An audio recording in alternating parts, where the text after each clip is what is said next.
నమస్కారం. వనవానికి స్వాగతం. ఈరోజు వార్తలలోని ముఖ్యాంశాలు. పచ్చని పల్లెల్లో మత్తురక్కసి జాడలు కనిపించకూడదని, బంగారు భవిష్యత్తున్న యువతను కాపాడుకోవడమే మనందరి ప్రథమ కర్తవ్యమని పైన గ్రామం ముక్తకంఠంతో చాటిచెప్పింది. గురువారం పెదపూడి మండలంలోని పైన గ్రామంలో నిర్వహించిన గ్రామసభ సరికొత్త చైతన్యానికి వేదికగా నిల్చింది. డ్రగ్స్ నిర్మూలనకు ప్రతి ఒక్కరూ నడుం బిగించాలంటూ అధికారులు, ప్రజాప్రతినిధులు ఇచ్చిన పిలుపునకు ఊరంతా ఏకతాటిపై నిలబడి మద్దతు పలికింది. ఈ సందర్భంగా వక్తలు మాట్లాడుతూ, మత్తు పదార్థాలు ఒక్క వ్యక్తి జీవితాన్ని మాత్రమే కాకుండా నిండు కుటుంబాన్ని, యావత్ సమాజాన్ని చీకట్లోకి నెడతాయని ఆవేదన వ్యక్తం చేశారు.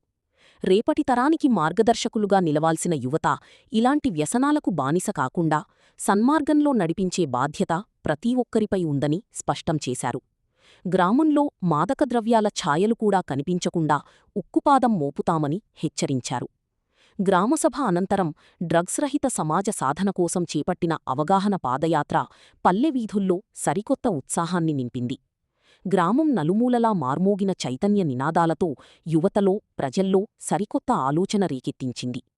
ఈ కార్యక్రమంలో మండల తహసీల్దార్, గ్రామ విఆర్వోలతో పాటు మాజీ సర్పంచ్ మట్టపర్తి వీరభద్రరావు, చింతపల్లి ఎంపీటీసీ సుందరపల్లి సుధాకర్, అంగన్వాడీ, ఆశా కార్యకర్తలు, స్థానిక నాయకులు మరియు గ్రామస్థులు పెద్ద సంఖ్యలో పాల్గొని కార్యక్రమాన్ని విజయవంతం చేశారు.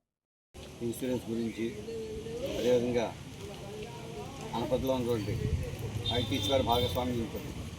గ్రామంలో చదువుకున్న యువత ఎవరైనా ఉంటే కనుక వారికి నర్సింగ్లోను, వెల్డింగ్లోను, ఇతర అంశాల్లో ట్రైనింగ్ ఇచ్చి వారు సిఎస్ఆర్లో భాగంగా వాళ్ళందరికీ ఉపాధి కల్పించడానికి కూడా ఈరోజు వారి యొక్క రిప్రజెంటేటివ్ని ఇక్కడ పంపడం జరిగింది. వారు ఆల్రెడీ గ్రామంలో కొన్ని పేర్లు సేకరించారు. మిగిలిన వాళ్ళ ఆసక్తి కూడా ఆవిడని సంప్రదిస్తే అది ఆ యువతకి ఎంతో ఉపాధి దొరకడంతో పాటు ఆ కుటుంబానికి ఆర్థికంగా ఉంటుందని తెలియజేసుకుంటున్నాను.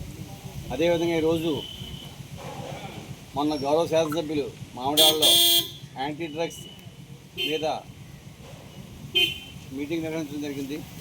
ఆ మీటింగ్లో చెప్పిన విధంగానే ఈరోజు పైన గ్రామంలో ఎవరైనా యువతని మత్తు మందులకి విలువ పెట్టి చేసి గ్రామం ఉంటే కనుక అటువంటి గ్రామం ఉంటే వాటి మీద తెలియజేయాలని, సమాచారం ఇవ్వాలని, అదేవిధంగా ఏ యువత కానీ ఎవరు కూడా అటువంటి మత్తుమందులకు బానిస కాకుండా ఉండాలని తెలియజేయడం జరిగింది. ఈరోజు ఈ గ్రామ సభలో అందరూ పార్టిసిపేట్ చేసినందుకు అందరికీ ధన్యవాదాలు తెలియజేసి సెలవు తీసుకున్నాను. Thank you.